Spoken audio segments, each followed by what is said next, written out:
Hi Maya, thank you so much for agreeing to talk with us today about what it's like to be a parent of a visually impaired child. Maybe we could start with asking you when you found out that you had a blind daughter and the impact it had on you and the family. I think that having a blind child has quite a big impact on the family. We found out that Fiona was blind. I think we got the final diagnosis when she was 4.5 months old, and the specialist in Great Ormond Street told us that she had Leber's amaurosis, which is a type of blindness. And we were quite relieved initially because we thought, oh, she's just blind, because a lot of blind children have other disabilities as well. But you know, as life unfolds, you do realise that it is quite a severe disability. And it was quite hard for her sister as well, because Jenny was 3.5 years older. And, you know, I think siblings of disabled children, they have to make allowances for their brother and sister or sister. So it's quite hard on them. So we decided to take Fiona out to boarding school rather than mainstream, which was quite a hard thing to do. You know, there was a lot of crying when she was only just nearly five. But once she settled in, it was fine, and it gave us a little bit of extra time through the week with Jenny, and then Fiona would come home on the weekends.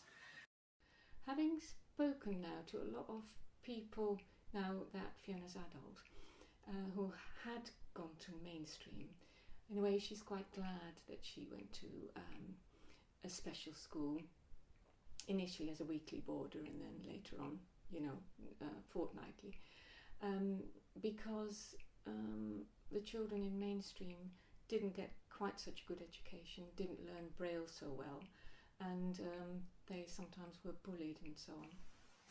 So anyway, with hindsight, she's quite pleased that she went to boarding school.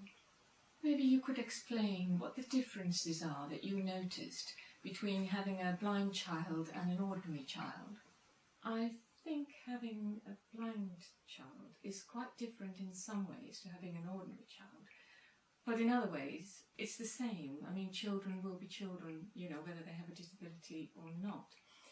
But of course, if your child can't see, then the other senses, hearing, touch and smell, for example, become so much more important. So you as a parent have to become more aware of it and experience, visualise, maybe not be the right word, what it's like not to see.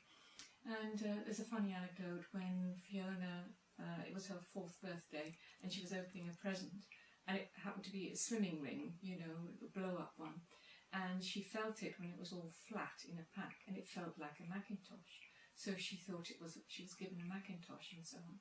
And it wasn't until we blew it up that she realised it was a swimming ring. Yeah? What's Jennifer giving you? A Macintosh, yes, it feels like a Macintosh. A Macintosh. Well, if you blow it up, it becomes something. Shall we blow it up then? Yeah. She's feeling what you were doing. You feel it being blown up? I'm feeling up a ring of a Macintosh. A ring of a Macintosh. You said a ring of a Macintosh. A ring of a Macintosh. It's a ring. Good girl. But of course we tried to give her as normal a childhood as possible. So physical activities, we didn't stop her taking part in at all. So, you know, we have a lovely photograph of when she was sliding down the stairs on old mattresses with her seeing friends, her sister and a neighbour's girl, and they actually were wearing scarves around their eyes so that they could experience what it's like whooshing down the stairs without being able to see. So that was quite fun. Another difference is that Fiona was quite musically gifted. I sang to her a lot and listened to the radio with her and so on. So she picked up songs ever so quickly, and also we bought a cheap second-hand piano and she played that. So it was ever so cute seeing this tiny tot playing on the piano and singing.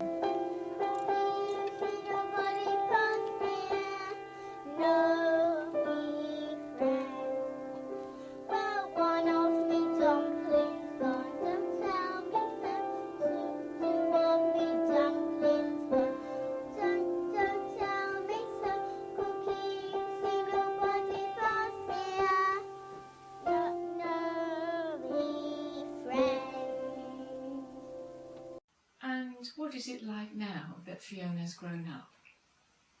Fiona's grown up now and lives independently, very independently, in her own flat.